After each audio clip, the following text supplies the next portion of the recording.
Staff Sergeant Jennifer Kane had the most perfect record in military sniper history: 2,000 confirmed kills, 0 mission failures, and precision that defied explanation. Her success rate was so extraordinary that it caught the attention of military investigators who wanted to understand her methods. What they discovered when they analyzed her targets would expose a secret that the government had been hiding for years. Staff Sergeant Jennifer Kane walked across the tarmac at Kandahar Air Base with the confident stride of someone who had never failed a mission. Her sniper rifle case bore the markings of multiple deployments, and her service record contained documentation of achievements that made her legendary among precision marksmen. At 28 years old, she had accumulated more confirmed eliminations than snipers with twice her experience, establishing herself as the most lethal marksman in modern military history. Which gun did you shoot last? Mention it in the comments, and don't forget to subscribe and support us. Her latest deployment briefing had been routine. Intelligence had identified a high-value target operating in the mountains near the Pakistan border, and Jennifer's unit was tasked with surveillance and elimination if the opportunity presented itself. The target was described as a Taliban commander responsible for coordinating attacks against coalition forces, exactly the type of elimination that had built Jennifer's reputation over 6 years of combat operations. But as Jennifer reviewed the operational parameters and target information, she was actually preparing for a mission that bore no resemblance to what her commanding officers believed they were authorizing. The target she would be engaging was not a Taliban commander, and the location was not in Taliban-controlled territory. Jennifer Kane was about to conduct her 21st assassination, and like the previous 200, it would serve purposes that had nothing to do with conventional military objectives. Jennifer's recruitment into what would become a systematic assassination program had begun 4 years earlier, when she was approached by individuals who identified themselves as representatives of a specialized counterintelligence unit. They had presented her with evidence of security breaches that threatened ongoing operations and American lives, breaches that were being caused by individuals who couldn't be prosecuted through conventional legal channels. The first target they had asked her to eliminate was presented as a foreign intelligence operative who was using journalistic credentials to gather classified information about American military operations. The target possessed diplomatic immunity that prevented arrest, operated in regions where conventional military action was impossible, and represented a security threat that could only be eliminated through precise, untraceable action. Jennifer had been told that her sniper skills were needed to protect American lives and preserve operational security in ways that conventional military forces couldn't accomplish. The mission was presented as an extension of her military service, utilizing her specialized capabilities to serve national security interests that required absolute discretion. The psychological profile that had made Jennifer an exceptional military sniper also made her suitable for the type of operations her handlers were conducting. She demonstrated ability to compartmentalize moral considerations, focus exclusively on mission objectives, and maintain operational security under conditions of extreme stress and isolation. Her first assassination had been conducted during what appeared to be a routine combat deployment in Afghanistan. Official records showed her eliminating a Taliban commander, but she had actually killed an American journalist who had been investigating unauthorized military contractors operating in the region. The elimination had been planned and executed with the same precision as legitimate military operations, but it served to protect government interests rather than combat effectiveness. Over 4 years, Jennifer had been deployed to locations around the world where her targets were individuals who posed threats to government operations that couldn't be addressed through legal channels. Journalists investigating classified programs, former intelligence officers threatening to expose unauthorized activities, foreign officials who possessed compromising information about American operations, and American citizens who had acquired knowledge that could damage national security if disclosed. Jennifer's handlers had convinced her that these eliminations were necessary to protect ongoing operations that saved American lives and preserved national security interests. She had been told that the individuals she eliminated were traitors, foreign agents, or criminals who had placed themselves beyond the protection of law through their activities against American interests.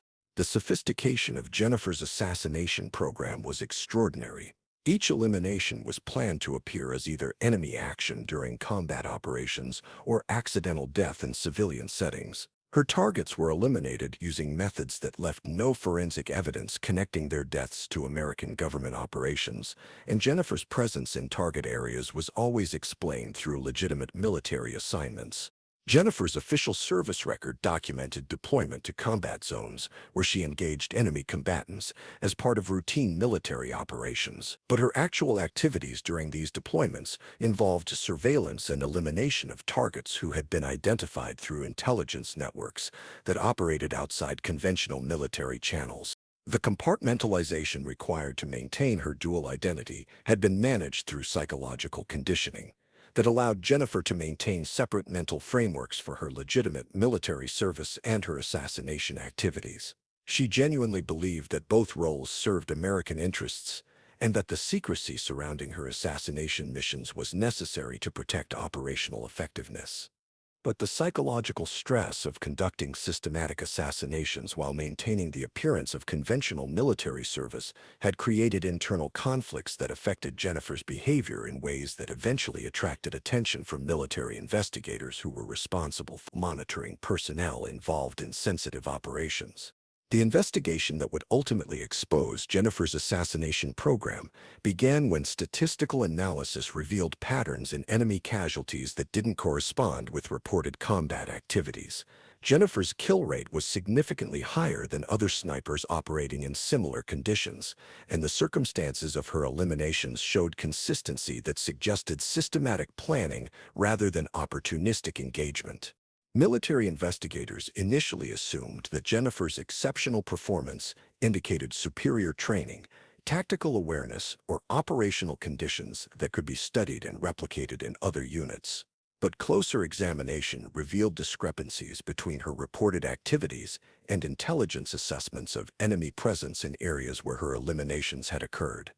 The investigation expanded when analysts noticed that individuals who had been investigating government activities or possessed sensitive information were dying in regions where Jennifer was deployed, even though their deaths appeared to be unrelated to military operations.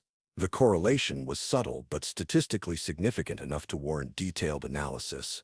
Electronic surveillance of Jennifer's communications revealed contact patterns that were inconsistent with conventional military duties. She was maintaining contact with handlers who were not part of her official chain of command, receiving instructions through channels that bypassed normal operational procedures and reporting activities that didn't match her official mission assignments.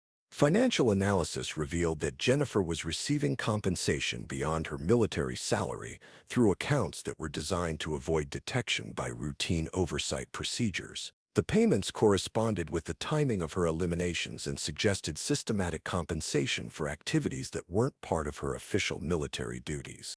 Most damaging was the discovery of detailed files that Jennifer maintained on her targets, files that contained information about American citizens, foreign officials, and journalists rather than enemy combatants. The files revealed that Jennifer had been conducting systematic surveillance and elimination of individuals who posed threats to government interests rather than military targets. When confronted with evidence of her assassination activities, Jennifer initially maintained that she was conducting authorized counterintelligence operations designed to protect national security interests. She argued that her targets were legitimate threats who couldn't be addressed through conventional legal channels and that her activities had been approved by authorities with appropriate clearance levels. But investigation revealed that Jennifer's handlers were operating a rogue assassination program that had no official authorization and was using Jennifer's military credentials and sniper training to eliminate individuals who threatened to expose unauthorized government activities. Her assassination program was designed to protect criminal operations rather than legitimate national security interests. The psychological evaluation conducted during Jennifer's interrogation revealed that she had been systematically manipulated through a combination of patriotic appeals, false information about her targets, and psychological conditioning that had convinced her that assassination was a legitimate extension of military service. Jennifer had genuinely believed that she was protecting American lives and serving national security interests through her elimination activities. The realization that she had been used to protect criminal operations and eliminate innocent individuals created psychological trauma that required extensive therapeutic intervention.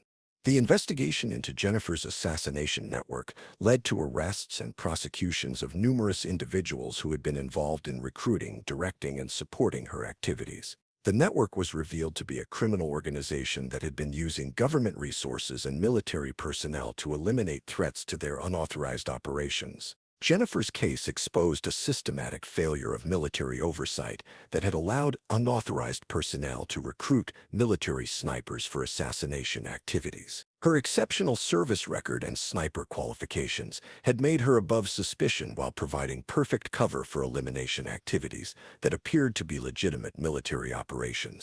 Staff Sergeant Jennifer Kane was convicted of multiple counts of murder, conspiracy, and violation of military law. She was sentenced to life imprisonment without the possibility of parole, a sentence that reflected both the severity of her crimes and the systematic nature of her assassination activities.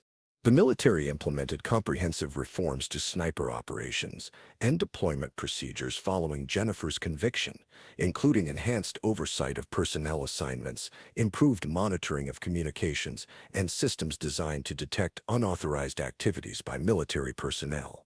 But the psychological impact of Jennifer's case continued to affect military personnel who had served with her and trusted that her exceptional performance indicated superior dedication to military service. The revelation that their most successful sniper had been conducting systematic assassinations created lasting damage to trust in military institutions and operational integrity. Jennifer's victims included journalists who had been investigating government corruption, former intelligence officers who had threatened to expose unauthorized activities, and foreign officials who had possessed information that could have damaged American interests if disclosed. The investigation revealed that many of these individuals had been eliminated to protect criminal operations rather than legitimate security concerns. The families of Jennifer's victims filed civil lawsuits against the government agencies that had enabled her assassination activities, arguing that their loved ones had been murdered to protect criminal conspiracies. The litigation revealed the extent to which government resources had been used to support unauthorized elimination operations. Years later, investigators continued to discover additional victims of Jennifer's assassination program. Some eliminations had been so effectively disguised as accidental deaths or enemy action that they hadn't been recognized as assassinations until detailed analysis revealed patterns that connected them to Jennifer's activities.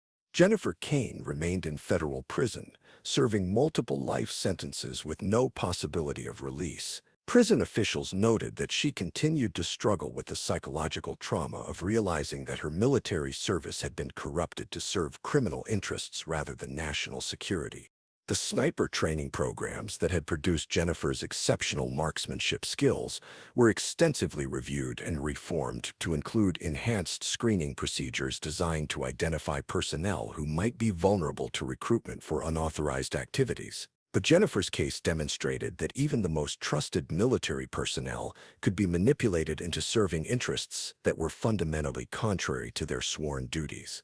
The case of Staff Sergeant Jennifer Kane became a classified study in the vulnerabilities of specialized military personnel to recruitment by criminal organizations that could exploit their skills, training, and security clearances for unauthorized purposes. Her story served as a cautionary tale about the potential for trusted individuals to be used as weapons against the very institutions and people they had sworn to protect. Jennifer's perfect record as a military sniper had indeed been too good to be true. Her 2,000 confirmed kills had not demonstrated exceptional military effectiveness, but rather systematic criminal activity that had been disguised as legitimate military service. The perfection that had made her legendary had actually been the evidence of corruption that should have triggered investigation years earlier. The most disturbing aspect of Jennifer's case was not the sophistication of her assassination techniques or the number of people she had killed, but the demonstration that criminal organizations could successfully recruit and corrupt military personnel who genuinely believed they were serving their country while actually serving interests that were fundamentally opposed to everything military service represented.